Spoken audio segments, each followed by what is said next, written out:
Have you ever felt that waking life was simply too much to bear, that the reprieve of sleep was preferable to conscious awareness? Such notions form the thematic heart of My Year of Rest and Relaxation by Ottessa Moshfegh. Ottessa Moshfegh has become a pretty big name in American literature over the past few years, especially with the recent publication of her novel Lapvona, which got a lot of attention as well as some pretty mixed reviews. But I had never read a book by Ottessa Moshfegh, but I wanted to, and I'd heard that this one, My Year of Rest and Relaxation, was more or less pointed to as being her best. So I picked it up and I read it, and you know what? I really liked this book more than I was anticipating, actually. This was really a pleasant surprise for me. So, what is My Year of Rest and Relaxation about? Well, the story is set between 2000 and 2001 in New York City. Of course, we all know what happened in 2001 in New York City, and that factors in here. And it is narrated by an unnamed narrator who is afflicted with some form of existential malaise, who has come to feel that life is overwhelming and kind of drab and not really worth experiencing, and so she wants to reset her life by sleeping for an entire year with the help of copious amounts of pharmaceuticals. So that's what she does. That is literally the plot of this book. It is about a woman trying to dope herself into unconsciousness for an entire year. Now, obviously, there's more to it than that. And it has, more events happen than just sleep, but that is the gist of it, more or less. She also has a friend in here named Reva, who she just treats like complete crap. And this book is mordantly funny. It really is. It has a bite to it. It has kind of a sarcastic flair to it, kind of a devil may care attitude to it.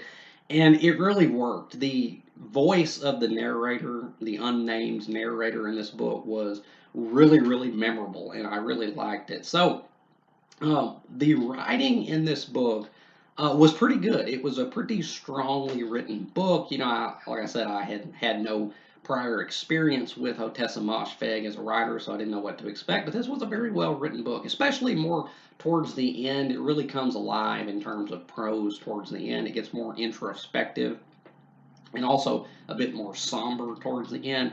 And the tone of this book is really pitch perfect, I think. It walks a fine line between black comedy and just all out kind of depressing tragedy, but it walks that line very well. The tone vacillates between gloom and, again, kind of pitch black humor, but one never overwhelms the other. I was kind of afraid because I had heard that this book was like really, it was kind of humorous, and knowing what the story was kind of about, I was like, I wonder how she's going to pull that off. And I was kind of worried that the humor would kind of overwhelm it, that it would be a little bit too flip or a little bit too, lighthearted, given, that it's kind of meant to be a heavy sort of book. But it never did. The tone was right on point, and each element, both the melancholy and the humor, really complemented each other well. So overall, this is a very well written book. Now, as for the characters of this book, I also found them to be pretty well done, or at least the narrator, because like I've said before, when you write a book in first person, you really only have to, fully flesh out one character and the one narrating the book. And the narrator in this book definitely was. She was a very striking personality, so deadpan, so facetious, kind of, and she's kind of snarky, and she has kind of a real bite to her. She's kind of a bitch, really, but you kind of love her for that. So she has an inheritance in this book that allows her to not really work. She doesn't have to, be employed to support herself. So she can just, take lots of drugs and sleep for an entire year with no problem. And that's what she does. And the book does a pretty good job of teasing out backstory and information necessary to kind of form a picture of this woman's mind, in your mind. And she's kind of, it's one of those stories like you can have it all, but you still might not be happy because she's rich. She's also, drop dead gorgeous. She has a figure that all the other women in the book just, drool over, and all the other men in the book drool over too. And she's blonde and pretty, and she's living, in a nice apartment in New York City. And by rights, she should be happy, but she isn't. And so that kind of brings me into the subject matter of the book, the themes of it.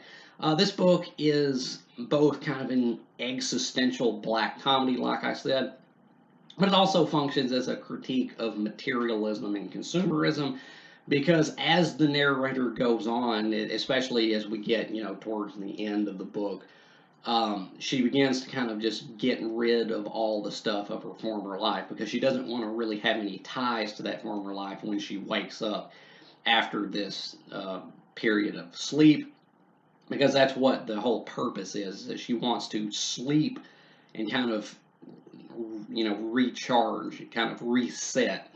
She wants to wake up and be as close to a different person as she can be. So she gets rid of um, all of her things. She donates a lot and gives a lot away to her friend. And it's kind of, when she wakes up, and it works, she feels better and more able to contend with life after her period of rest and relaxation. It's kind of implying that she's better off because she's not tied down by so many things, not caught up in that materialistic mindset. And that was this book does have some things to say. This is literature, pop literature maybe, but still literature, because it does have some messages to convey. It has some topics on its mind. But there was one complaint that I had with this book, and that would have to be with the subject matter, is that I don't think it did enough with its central premise. That is to say, there's commentary in here about kind of what's driving the narrator to want to just sleep away an entire year of her life, but I don't think there's enough. In fact, I wanted to see more thought given to what sleep really means to the narrator, what she is really trying to accomplish by sleeping, how she wants to kind of escape from the world for a time and just retreat into, dreams, basically.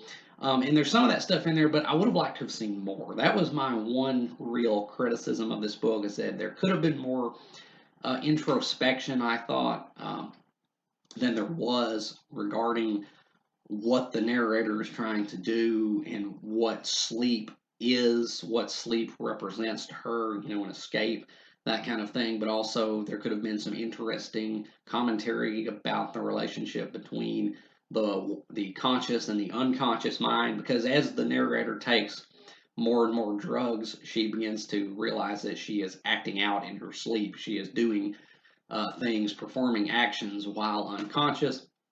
And I just think there could have been, this was fertile soil for commentary about the relationship between the conscious and the unconscious, and what sleep is, why we need sleep, because that's kind of a question that science really hasn't you know answered adequately. What we really need sleep for, why just laying down and relaxing while awake doesn't really accomplish the same thing that sleep does.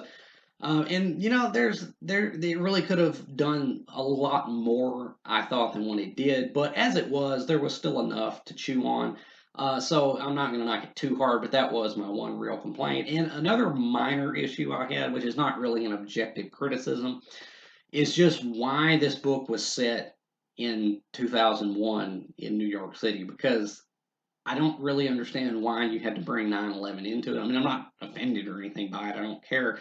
But I didn't really see a point to that, because this story could have been set anytime, anywhere, basically. Uh, but she chose to set it in 2001 in New York City, and the finale of the book, literally like the last page of the book, kind of ties in with 9/11 in a tangential sort of way.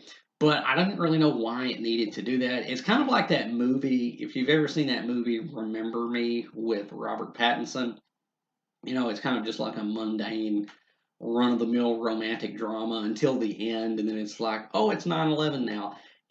That movie got flack because people were saying, like, you couldn't build up enough investment in the audience without just dragging in this national tragedy, and kind of piggybacking off that, where you should have just been able to convey enough dramatic weight on your own. And I'm not saying that this book did that, but I still don't really get why she needed to set this book in the setting that she did. But again, that's not really an objective criticism. It's just something that I found kind of curious. But anyway, so to rate My Year of Rest and Relaxation by Ottessa Moshfegh, I'm going to give this book an A minus. I really am. The only real complaint I have is that I thought it could have done more.